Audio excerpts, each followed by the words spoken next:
Martin Luther King a dit « Crois en tes rêves et ils se réaliseront peut-être.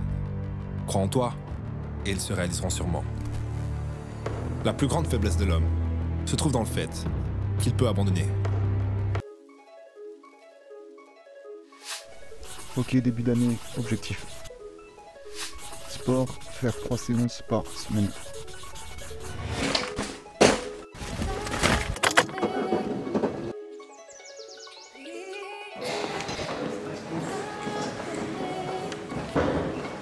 Non, attends, laisse tomber. Le sport, ça va me prendre trop de temps, on va faire autre chose.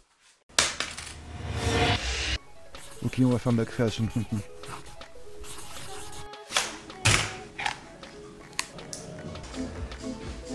Et bienvenue dans cette nouvelle vidéo YouTube. Non, en fait, laisse tomber, on va faire autre chose. Ok, on va apprendre des nouvelles choses.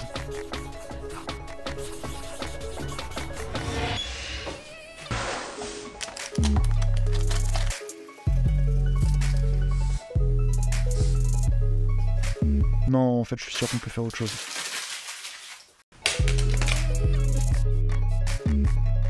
Ouais, en fait, je sais même pas par où commencer.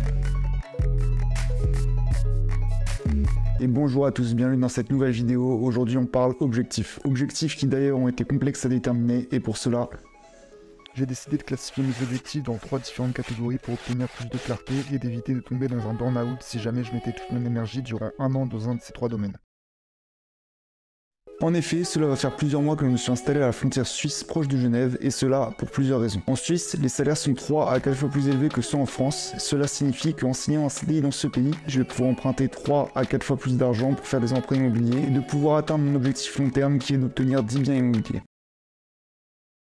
Et alors l'idée d'apprendre cette langue pour pouvoir regarder un film en VO lorsqu'il n'est pas disponible en version française, je veux apprendre l'anglais pour ces 3 raisons suivantes. Le business, les voyages et les rencontres. Aujourd'hui, je me donne un niveau de 6 sur 10 dans cette langue et pour cette fin d'année, j'aimerais dépasser les 8 sur 10. Pour cela, je me donne comme objectif avant la fin de l'année de passer une certification anglaise. Alors non, ce ne sera pas le TOEIC, mais une équivalence d'un niveau plus faible. Et pour atteindre cet objectif, I work my English every day with paper exercise and YouTube video. Disclaimer, je vous promets que j'ai fait cette prise en une seule fois. Comme vous avez pu le constater, cette année je me suis enfin lancé sur YouTube pour vous partager mes passions et pour vous aider dans vos projets. En revanche, pour évoluer sur cette plateforme, il m'est impossible de faire 3 vidéos dans l'année et d'espérer que l'algorithme YouTube me mette en avant. C'est pour cela que je m'engage à faire 24 vidéos YouTube dans l'année, ce qui représente 2 par mois. Et si j'arrive à atteindre les 1000 abonnés cette année, j'en serai satisfait. Rattaché à cette chaîne YouTube, je développe un compte Instagram et un compte TikTok. Et mon objectif pour 2023 est de développer une audience sur ces 2 plateformes.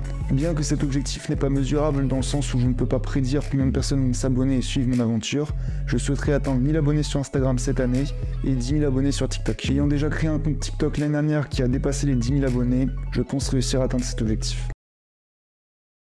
Pour ceux qui ne le savent pas encore, je possède une agence de communication digitale où j'aide les entreprises à se développer sur Internet. Mon objectif pour 2023 est de signer 10 nouveaux clients. Je vous documenterai évidemment toute mon aventure sur mes échecs, mes réussites sur cette chaîne YouTube, alors reste connecté. À présent, on va pouvoir passer à mes objectifs personnels. J'en ai 4 pour cette année et je vais vous les décrire de manière succincte.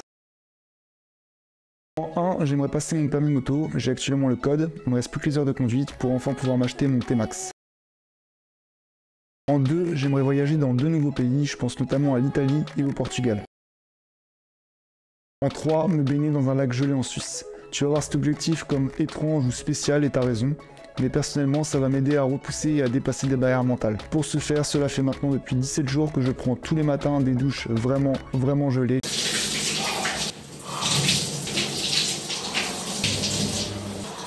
Afin de me préparer progressivement pour le jour J. Et en 4, lire 12 nouveaux livres sur cette année. En effet, depuis maintenant plus d'un an, je m'oblige à lire un livre tous les mois pour développer mes compétences en termes de business et d'investissement, mais également pour développer ma créativité et ma culture générale. Petit teaser, je compte te partager mes meilleures lectures lors de prochaines vidéos YouTube. Et voilà, nous passons enfin à la dernière catégorie qui est pour moi la plus intéressante. Alors non, je ne compte pas ouvrir une boîte de nuit à Paris ou un restaurant sur Genève, mais cette année, j'ai décidé de créer mon premier business physique. Effectivement, aujourd'hui, la plupart de mes activités se font en ligne. En 2023, je veux me diversifier. Je vous en reparle très prochainement, et pour les plus curieux, c'est un business semi-passif dont j'ai beaucoup parlé ces derniers mois sur Instagram. Depuis maintenant 7 mois, j'investis en bourse dans des actions qui me versent des dividendes mensuellement, trimestriellement ou annuellement. Mon objectif pour l'année 2023 est de dépasser les 5 000 € d'investis dans mon portefeuille d'actions. Comme l'immobilier, la bourse est un solide pilier d'enrichissement long terme à posséder dans une allocation d'actifs. De nature à toujours vouloir tout faire tout seul, cette année, ça ne sera pas possible. En effet, aujourd'hui, je travaille sur 2 chaînes YouTube, 3 comptes Instagram et 2, voire même bientôt 3 comptes TikTok. J'ai ma SCI à gérer, mon agence à développer et bientôt un travail en Suisse à assumer. Bref, cette année, je compte créer une équipe de 1 à 3 personnes en freelance qui vont me permettre de m'aider à développer mes projets, ce qui me permettra de me concentrer à temps plein sur les tâches les plus importantes. Si tu as suivi ma dernière vidéo YouTube, tu es au courant que j'investis dans l'immobilier à travers une SCI. Mon objectif, non pas pour cette année mais pour l'année prochaine, est d'acheter entre 3 et 6 nouveaux appartements. Pour ce faire et d'après mes calculs, j'ai besoin d'économiser ou plutôt d'ajouter dans la caisse de ma SCI plus de 20 000 € cette année, ce qui représente une épargne de 1 700 € par mois jusqu'à la fin d'année. Et c'est déjà la fin de cette vidéo, je te remercie de l'avoir suivi. De mon côté, je serais très curieux de connaître tes objectifs de cette nouvelle année 2023, je te laisse me les écrire dans les commentaires. Je te dis à très vite dans une prochaine vidéo, ciao.